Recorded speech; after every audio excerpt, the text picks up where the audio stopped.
როგორ შეიძლება შეიცვალოს ქალის ცხოვრება თუ ის მოძალად და ქმართან ერთად ერთ ჭერქვეშ ცხოვრებას არ თანხდება. და გადაწყვეტს, რომ ძალადობას წინ აღუდგეს. ქალთა მიმართ ძალადობის აღმოფხვრის საერთაშორისო კვირეულში ასაჯაროებს თავის ფილმს ავტორი მევლუდ საბაშვილი.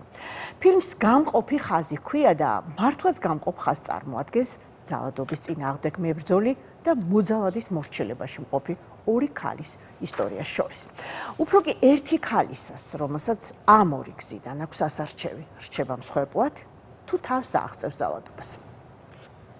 წინ ხომ უნდა წავიდეს ნახევარი ხელფასით თამაშობ, მეორე ნახევრით სვამ. და ხო ხედავ რომ რაღაცას ვცდილობ. და ყველა შენ გატყუებს, ვინმე დაგიბრუნა ფული? ჩემების ბინა რომ გავყიდეთ, სად წავიდა ის ფული აორთქლდა, ერთი თეთრიც არ მინახავს. გეყო. აღარ შემიძლია ასეთ სიმწარეში ცხოვრება. გეუბნებოდი არ გინდა იმ მოაზრო ბარში ფულის ჩადება. შენებლობაზე ცხენებულმა ბიზა ჩემა დაგა.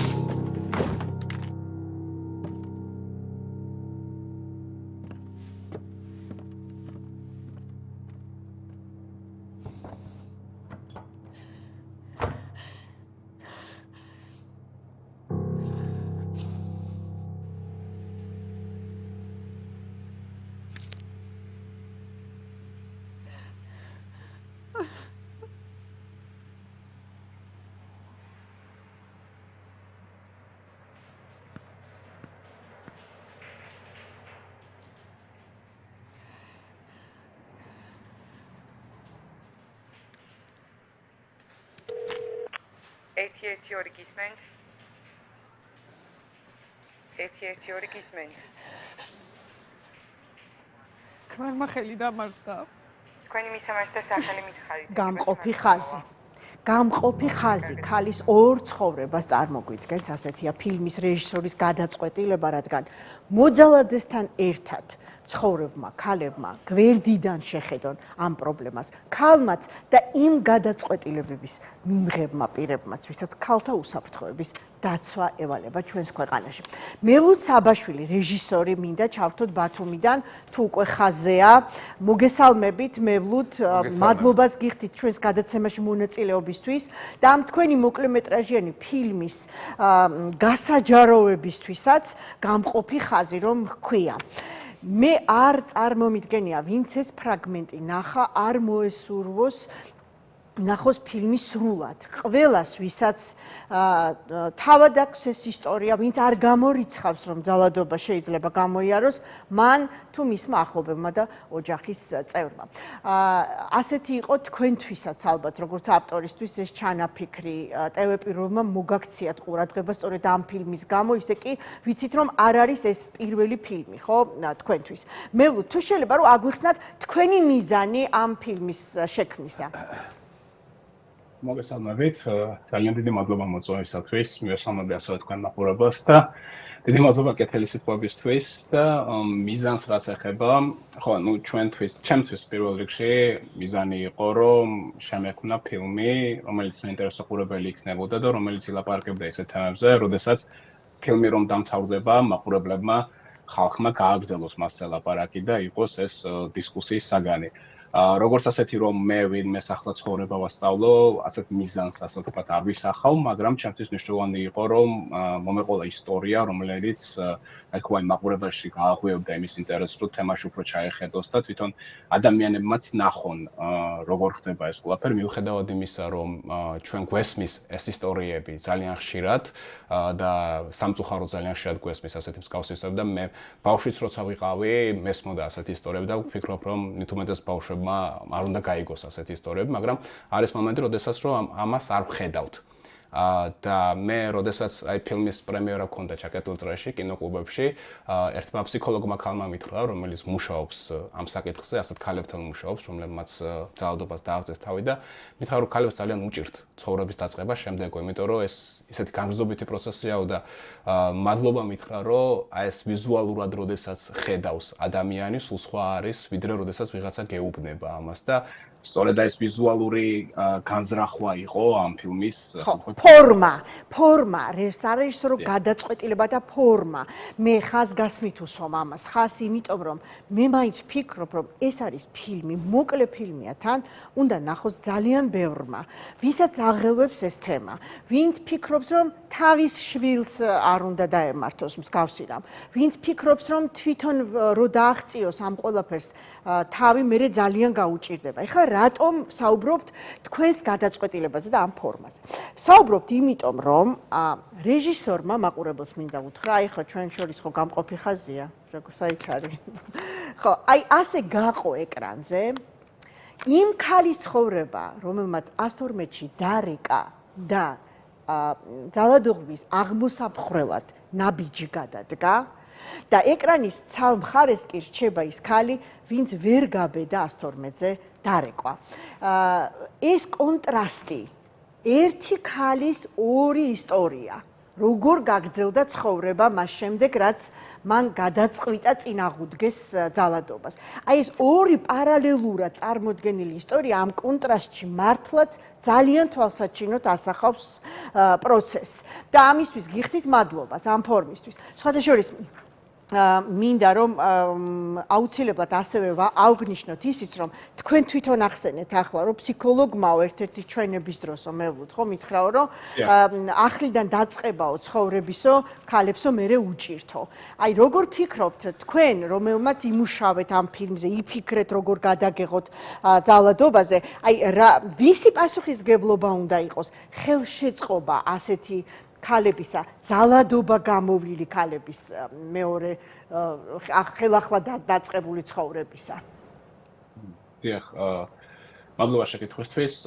დიახ, საინტერესო შეკითხვა არის და ალბათ მოკლემეტრაჟიანი ფილმის ფარგლებში საკმარისად ამის გახსნა ვერ მოვახერხეთ, მაგრამ მე მაქსიმალურად მინდოდა მეჩვენებინა, რომ ეს არის სოციალური მოვლენა არის და არა მარტო სოციალური ასე ვთქვათ, გარეგნულად, არამედ შინაგანადაც არის, იმიტომ რომ არის ფილმში მომენტები, როდესაც ამ ქალის გადაწყვეტილება სხვა ადამიანების ცხოვრებასაც ეხება და ხო, როდესაც ასეთ რაღაც ფილმზე მუშაობდი და სცენარი წერებოდა, მე მქონდა კომუნიკაცია ქალებთან და ვცდილობდი ის მომენტები დამეჭირა, რომელსაც მეუბნებოდი. მაგალითად არის მომენტები, რომ როდესაც რამდენად მარტივი არის გაღვიძებაო, მსუბუქად გრძნობო თავსო, როდესაც აი მაგალითად მოძალადე ქმართან აღარ არის, მე მაგის ცოდნა თავისთავად არ მექნებოდა, ხო და სწორედ ეს ქალებმა მითხრეს და ფილმშიც არის ასახული და მე აღნიშნეს კიდეც რომ დიახ არის ეგეთი მომენტები და როდესაც აი ესეც სოციუმზე ვლაპარაკობთ მე ვისურვებდი თავისთავად რომ გაცილებით უფრო დიდი ბიუჯეტი გქონოდა და მსგავსი რამ რომ აი მაგალითად იქ მეზობლების თემაც ყოფილიყო რომ ხალხი ამას როგორ უყურებს იმიტომ რომ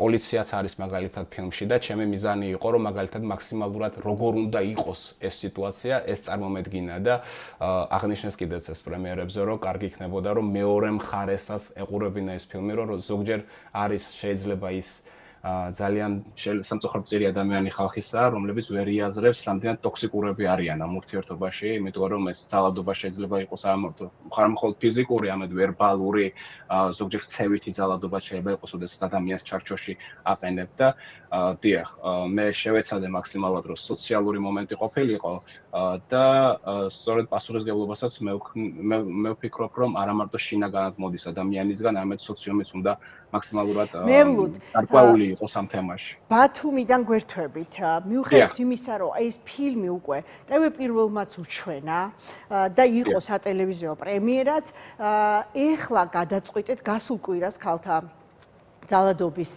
აღმოსაფხრელი მსოფლიო დღე არის და კვირეული გაგესაჯაროებინათ, ხო? ანუ დაგედოთ სოციალურ პლატფორმაზე, სადაც გამყოფი ხაზი, ასე ქვია, ფილმს ნებისმიერ ჩვენგანს უკვე შეუძლია ნახოს მაგალითად YouTube-ზე, როგორც ვიცი, ხო? თუ შეიძლება რომ გითხრათ, აი ეხლა რა რეზონანსი აქვს ამ ფილმს? როგორი უკავშირი იგრძენით თქვენ, ვინც ნახა უკვე ფილმი? დიახ, უკავშირს რაც შეეხება, როგორც აი კომენტარებიდან კითხულობ და ხალხი მეუბნება, უკავშირი არის და სხვათა შორის ის არის ზუსტად რისი მიღწევაც გვინდოდა რომ ასე ვთქვათ აღვივებს ამ თემაზე საუბარს არის ხალხი რომელიც აღიქვამს ძალიან პოზიტიურად არის ხალხი მაგალითად რომელიც აღიქვამს ნეგატიურად არის ხალხი რომელიც აფასებს როგორც ფილმს დადებითად და უარყოფითასაც და არის ხალხი რომელიც საერთოდ არ ინტერესდება და ჩემთვის ყველაზე მოსაწყენი რამ იქნებოდა რომ უბრალო ფილმი ყოფილიყო და ხალხი ნახავდა და დაივიწყებდა ხო სად უჩვენეთ კიდე აი ვიწრო წრეებში უჩვენეთო რო თქვი რო ამბობთ აი სად გეძლებათ შესაძლებლობა ფილმის შემქმნელებს ვიწრო ჯგუფებს აჩვენოთ თქვენი ნამუშევრები დიახ, არის კინოკლუბები საქართველოს მასშტაბით, ბათუმშიც იყო, მაგალითად, ჩვენ ფილმები ვაჩვენეთ, ასე ვთქვათ, სკოლის უფროს კლასელებსაც ვაჩვენეთ, რომლებსაც ძალიან ინტერესით უყურებდნენ და საინტერესო არის სხვათა შორის, როდესაც სხვადასხვა ასაკის კატეგორიის ხალხს აჩვენებ და სხვადასხვა ასაკის ხალხი როგორ უყურებს, იმიტომ რომ მაგალითად უფროს კლასელი გოგოები ფილმში პერსონაჟია, რომელიც დაახლოებით მათი ასაკის არის და იმას გულშემატკივრობდნენ ძალიან და სხვა პერსპექტივა ჰქონდათ.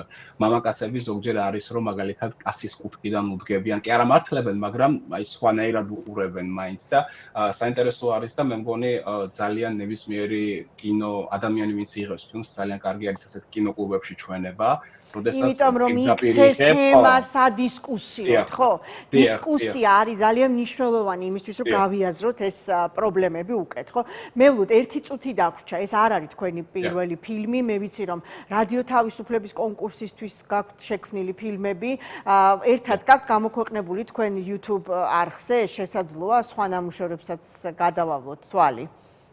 დიახ, თავისთავად YouTube-ზე არის ჩემი ყველა ფილმი, კარგის ცუდის.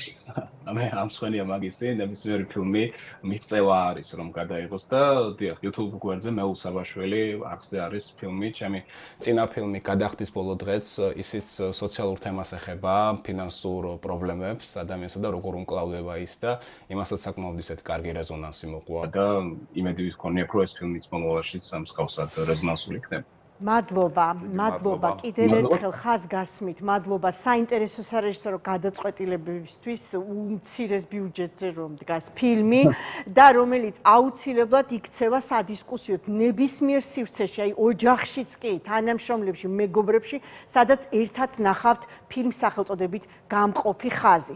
ბათუმიდან ამ ფილმის ავტორი მევლუდ საბაშვილი გვერდთვებოდა, სხვათა შორის მისი ძირითადი პროფესია ავიამეთვალყურე დღეს ვერ ვასწრებთ ამაზე ვისაუბროთ, როგორ ზრუნავთ მგზავრთა უსაფრთხოებაზე ბათუმის საერთაშორისო აეროპორტში. მოდით ეს სხვა დროისთვის იყოს, დღეს დაგემშვიდობებით თქვენს მაყურებელსაც. ხვალამდე დიდი მადლობა ყურადღებისთვის. ხვალამდე გემშვიდობებით ნახვამდის.